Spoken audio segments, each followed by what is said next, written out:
নবী আমার হারটাকে হাতে নিয়ে ঝাজ্জার ঝাজ্জার ঝাজ্জার ঝাজ্জার করে কাঁদছেন। মদিনার মসজিদ নববী শরীফে আল্লাহ নবীর কান্না,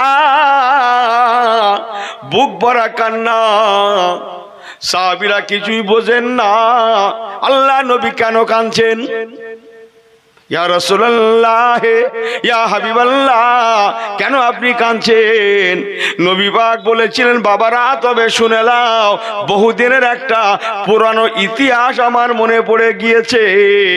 এই হারটা যে দেখছো বাবা, এটা অন্য কারো হার নয়, এটা আমার খাদিজাতুল কুবরার গলার হার। আমার খাদিজা আমার বড় মেয়ে জয়নাবের বিবাহের সময় মা জননী তার মেয়েকে দিয়েছিলেন। আমার খাদিজা আমার বড় মেয়েকে হারটা দিয়েছিলেন, আর সেই হারটাই তার স্বামীকে মুক্তিপণের জন্য আমি রসুলের দরবারে পাঠিয়ে দিয়েছে। বাবারা, এই হারটা আমার খাদিজাতুল কুবরা গায়ে পরতেন। যে খাদিজা আজকে হায়াতে নাই, মক্কাতুল মুআজ্জামার কবরস্থান জান্নাতুল মুআল্লাতে ঘুমিয়ে আছেন, শুয়ে আছেন। আহা, সংক্ষেপ করছি। মুক্তিপণ নিয়ে নিয়ে ছাড়ছেন বেশ কয়েকজন লোক, তাদের আর কিচ্ছু নেই। 4 ঘন্টা পয়সা যে হুজুর এইলেন, 4 ঘন্টা পয়সা দিলাম, আমাকে ছেড়ে দেন। রাসূলুল্লাহ বললেন, এই তোমরা লেখাপড়া জানো? জি হুজুর জানি। পড়াশুনো জানো? বলে জানি। যাও, আমার 10 জন সাহাবীকে নিরক্ষর, যারা পড়াশুনো জানে না তাদেরকে তোমরা এক এক শেখাও। 10 জনকে লেখাপড়া শেখাও। যেদিন এই 10 জন সাহাবী, এক একজন মাথা পিছু 10 জন করে সাহাবী, এদের অক্ষর জ্ঞান হয়ে যাবে, সেদিন তোমরা মুক্তি পেয়ে যাবে। জোরে বলেন, জোরে বলেন। সংক্ষেপ করছি মুসলমান, এই মহান আদর্শের জন্য খুব ভালো করে আমার নবী পাকের ছোট্ট জীবনে 9 করে 1,40,000 থেকে 1.5 লক্ষের মতো মানুষ ইমানের কালমায় লা ইলাহা ইল্লাল্লাহ পড়েন, লা ইলাহা ইল্লাল্লাহ মুহাম্মাদুর রাসূলুল্লাহ ইমানের কলেমা শরীফ পড়ে মুসলমান হয়েছিলেন। যাদের মধ্যে 9 করে শুধু হাফেজে কোরআন ছিল 24,000। এক কথায় 24,000 হাফেজে কোরআন রেখে 1.5 লক্ষের মতো সাহাবায়ে কেরাম দিগকে রেখে আমার রাসূলুল্লাহ আল্লাহ পাকের দুনিয়া থেকে পর্দা নিয়েছিলেন। অথচ আগেকার নবীগণেরা, কোন নবী দুনিয়ায় 200 বছর হায়াত পেয়েছেন, কোন নবী 400 বছর, কোন নবী 600 বছর, কেউ বা 1000 বছর, কেউ 1200 বছর, কেউ বা 1400-1600 বছর তারা কলেমার দাওয়াত দিয়েছেন। অথচ তাদের জামানায় মুসলমান হয়েছে কোন নবীর জামানায় হাতে গোনা 12 জন, কোন নবীর জামানায় মুসলমান হয়েছিল মাত্র 50 জন, কোন নবীর জামানায় মুসলমান হয়েছিল মাত্র 80 জন, কোন নবীর জামানায় মুসলমান হয়েছিল মাত্র 400 জন। অথচ রাসূলুল্লাহর 23 বছর, 40 থেকে 63, এই 23 বছর ইসলামের খিদমতে 1.5 লক্ষের মতো মানুষ ইমানের কলেমা শরীফ পড়ে মুসলমান হয়েছিলেন। যেটা বর্তমান 250 কোটিতে যে ধাক্কা খাচ্ছে, সুবহানাল্লাহ বলেন। ইনশাল্লাহ সামনে যা দিন এসছে, আকসার লোক ইনশাল্লাহ কলেমা ছায়াতলে আল্লাহ পৌঁছে দেবে। একটু জোরে বলেন। তাই আসুন, হাতটা জোর করে বলে গেলাম, রসুলের পাকের শেখানো পথের প্রতীক হয়ে যায়, দেখানো পথের প্রতীক হয়ে যায়। আল্লাহর কসম, যারা রসুলের পাকের দেখানো পথের প্রতীক হয়েছে তাদের ইতিহাস দেখুন। তারা বিশ্বের জমিনে রাজ করেছে, রাজ। একটা ছোট্ট রেফারেন্স বলবো, জানা কথা শুনবেন, একদম জানা কথা, কয়েক ঘন্টা রজ আমি কয়েক মিনিটে করে ফেলবো। কার কথা বলি? আছে তো অনেক। আচ্ছা, ওমর ফারুক হুজুরের নাম শোনেন আপনারা? এই হ্যাঁ হ্যাঁ করতে হবে আপনাদের ঘরে। উনি ব্যক্তিটা খুব নরম ছিলেন না?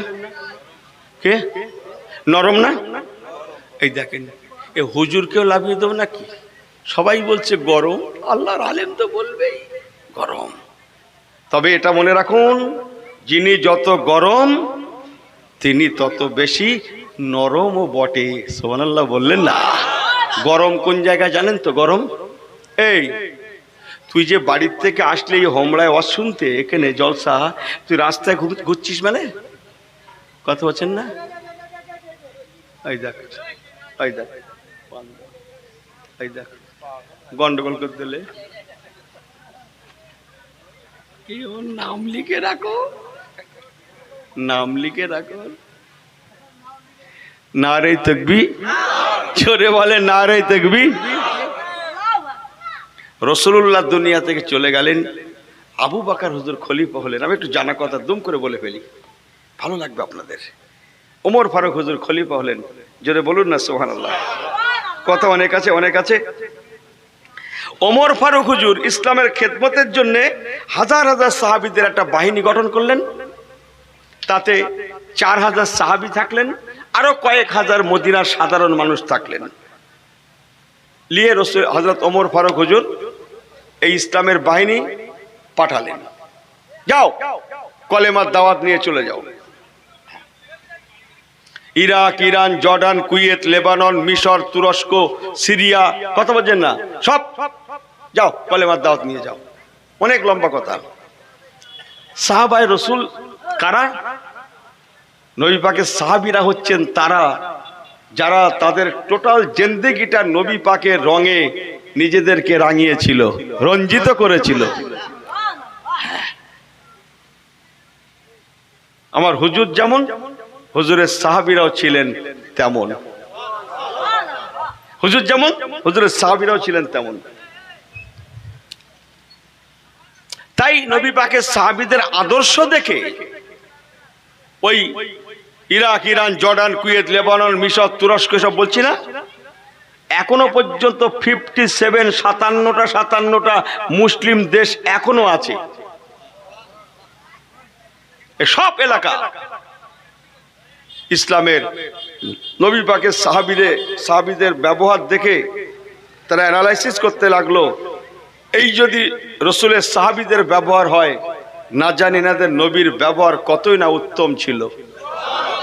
তাই তারা স্বইচ্ছায় সজ্ঞানে কলেমা পড়তে লাগলো। এক সময় বিশ্বের অর্ধেক ইসলামের ছায়াতলে, অর্ধেকেরও বেশি ইসলামের ছায়াতলে চলেও এলো। বর্তমানে ফিলিস্তিন নিয়ে গন্ডগোল হচ্ছে না ভাই? জানেন তো বাইতুল মুকাদ্দাস, মসজিদ আকসা নিয়ে জানেন তো গন্ডগোল কেন জানেন তো? আমি বলতে পারছি না, সময় লাগে। এতটুকুন সামারিটা বলে দিয়ে যাই। ও প্রতিষ্ঠানটা বাইতুল মুকাদ্দাস, মসজিদে আকসা এমন একটা মসজিদ, এমন একটা প্রতিষ্ঠান, আমাদের কাছে যেমন সম্মানীয়, ইহুদিদের কাছেও তেমন, খ্রিস্টান নাসারাদের কাছেও তেমন। একটু ক্লিয়ার করবো, একটু ক্লিয়ার না? ইহুদি কথা তো অনেক। আপনারা একটা ওয়াজ শুনেছেন, মুসা আলাইহিস সালাম সঙ্গী সাথী নিয়ে সেই নদী পার হয়ে গেলেন, আর ফেরাউন তার সঙ্গে 18-19 লক্ষ লোক ছিল, সব ডুবে মারা গেল। সব ওয়াজটা শুনেছেন না আপনারা? এই হ্যাঁ হো করেন না কেন? ওই দিন মুসা আলাইহিস সালাম হুজুরের সঙ্গে যারা নদী পার হয়ে অপর পারে গিয়েছিলেন, আল্লাহ যাদের বাঁচিয়ে দিয়েছিলেন, ওদেরই বংশপরায় হচ্ছে এরা, এই ইহুদিরা। এদেরই মুরব্বীরা হচ্ছে ওনারা, ওদেরই ঘরের সন্তান আস্তে আস্তে এই পর্যন্ত। আমি কি বুঝতে পেরেছি? আগে আরো বহু নবী ছিলেন, মুসা আলাইহিস সালাম, হারুন আলাইহিস সালাম, দাউদ আলাইহিস সালাম, সুলাইমান আলাইহিস সালাম, দানিয়েল আলাইহিস সালাম, ইলিয়াস আলাইহিস সালাম, কি বলে হযরত ঈসা রুহুল্লাহ আলাইহিস সালাম, এই সমস্ত নবীগণ সব একই বংশে জন্ম নিয়েছেন, কয়েক হাজার। এদের বংশপরায় বনি ইসরাইল যত নবীরা এসেছিলেন, সমস্ত নবীগণেরা ওদেরই বংশে। আর সকলের জন্মস্থান হচ্ছে মসজিদে আকসার চতুর্দিকে। আর জোরে বলেন, হাতে গোনা 3-4 জন নবী ছাড়া হাজার হাজার নবী ওদেরই বংশে এসেছে। আর সবাই বাইতুল মুকাদ্দাসে জীবন কাটিয়েছে। তাই ওদের চিন্তা আমরা নবী মুসার সম্প্রদায়, আমরা নবী দাউদের সম্প্রদায়, আমরা অমুক অমুক ইত্যাদি ইত্যাদি। তাই বাইতুল মুকাদ্দাস আমাদের কর্তৃত্বে থাক। নাসারা খ্রিস্টান, ওদের নবী, জোরে বলেন। এই আমার দিকে ফেরো ছেলেগুলো, এর বড্ড কেতাবি কথা সুস্বাদ দিলে ঘরে যাবে না, আমি ভালো জানি। 10 বার শোনার পরে একবার মনে থাকতে পারে। খ্রিস্টান যারা, নাসারা যারা, ওরা কাকে নবী মানে? ঈসা আলাইহিস সালাম বললেন না? আমি আপনাদের কথাটা কেটে দিচ্ছি, নো, বরং হাকিকি কথাটা শোনেন। আল্লাহর নবী ঈসা রুহুল্লাহ, যিনি ওয়াতাইনা ঈসা ইবনে মারইয়াম আল বাইয়িনা ওয়া আইয়াদনাহু বিরুহিল কুদুস, 3 পারায় আছে। আম্মা জান মরিয়ম আলাইহিস সালামের বেটা ঈসা রুহুল্লাহ, যিনি আল্লাহর আসমানে আছেন, তিনি। যিশু খ্রিস্ট যে ক্রুশবিদ্ধ হয়েছে, সে ওই থাক। যাই হোক, আমি ঈসা রুহুল্লাহ হুজুর বলে বলি, ওরা নবী মানে। জন্মস্থান কোথায়? বেথলেহেম, বাইতুল মুকাদ্দাস। হযরত ঈসা রুহুল্লাহ আলাইহিস সালাতু ওয়াস সালাম, ওদের ভাষায় যেটা কি বলে, কি হয়েছিল আপনার? শুলে চড়ানো হয়েছিল, ও ইহুদিরা করেছিল, শুলে চড়ানো হয়েছিল, ওটাও বাইতুল মুকাদ্দাস। আমাদের ভাষায় হুজুরকে আল্লাহ আসমানে উঠিয়ে নিয়েছিলেন ওই বাইতুল মুকাদ্দাস থেকে। তাই ওদের খেয়াল, এটা আমাদের দায়িত্বে থাক, কর্তৃত্ব আমরা করব। আর আমাদের মুসলিমদের মেরাজুন নবুয়াতে রসুলে পাকের নামাজের মসজিদ, ইমামতির জায়গা। বলুন না জোরে সুবহানাল্লাহ। একটা হাদিস বলি, একটু তাকবীর দেন জোরে, জান বলে নারায়ে তাকবীর। ফাজানা জিবরাইল আলাইহিস সালাতু ওয়াস সালাম নাযালাতিল মালাইকা মিনাস সামায়ে ফাসাল্লান নবী সাল্লাল্লাহু আলাইহি ওয়াসাল্লাম বিল মালাইকাতুল মুরসালিন। নবী আমার যেদিন মেরাজুন নবুয়াত, মেরাজে গিয়েছিলেন, বাইতুল মুকাদ্দাসে পৌঁছেছিলেন, ফাজানা জিবরাইল আলাইহিস সালাতু ওয়াস সালাম, হযরত জিবরাইল আমিন ফেরেশতা ওই দিন আযান দিয়েছিলেন। ও নাযালাতিল মালাইকা, ওই আযান শুনে আল্লাহর আসমান থেকে ফেরেশতারা নাজিল হয়েছিলেন। ফাসাল্লান নবী সাল্লাল্লাহু আলাইহি ওয়াসাল্লাম, নবী আমার ইমামতি করেছিলেন কাদেরকে নিয়ে? বাইতুল মুকাদ্দাসে বিল মালাইকাতুল মুরসালিন, নবী রাসূল এবং ফেরেশতাদিগকে নিয়ে বাইতুল মুকাদ্দাসে আমার রাসূলুল্লাহ ইমামতি করেছিলেন। এই জন্য আমাদের, আমি যে ওয়াজটা করছিলাম, হযরত ওমরে ফারুক রাদিয়াল্লাহু তাআলা আনহু 4000 সাহাবী, কয়েক হাজার সাধারণ মানুষকে বিরাট একটা বাহিনী করে, কয়েকটা ভাগে ভাগ করে, কারো বা ইরাকের দিকে, কোন কাফেলা ইরানের দিকে, কোন কাফেলা তুরস্কের দিকে, কোন কাফেলা জর্ডানের দিকে, এমন করে করে ইসলামের দাওয়াতে পাঠালেন। সংক্ষেপ এক সময় টোটাল এলাকা কালমায়ে লা ইলাহা ইল্লাল্লাহ। এই ছেলেগুলো পড়ো, ভাইরা পড়েন, লা ইলাহা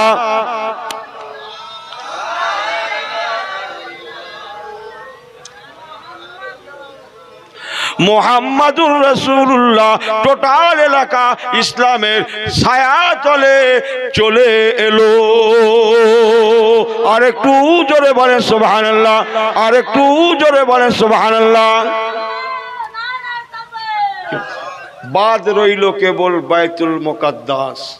আমি বলেছি না, কয়েক ঘন্টার ওয়াজ কয়েক মিনিটে করে ফেলবো। সব এলাকায় জয় হলো, বাদ রইল কেবল ওই ফিলিস্তিনের যে গন্ডগোল হচ্ছে, যাকে কেন্দ্র করে সর্বনাশ হচ্ছে, ওরা সাড়ে সর্বনাশ করছে বাইতুল মুকাদ্দাস। একেবারে শেষ লাইনটা বলছি, বাইতুল মুকাদ্দাসের যিনি মেন ধর্মযাজক, এই 4-5 হাজার মুসলিমদের যিনি নেতৃত্ব দিয়েছিলেন, তার নাম ছিল হযরত আবু ওবায়দুল্লাহ ইবনুল জাররাহ রাদিয়াল্লাহু তাআলা আনহু।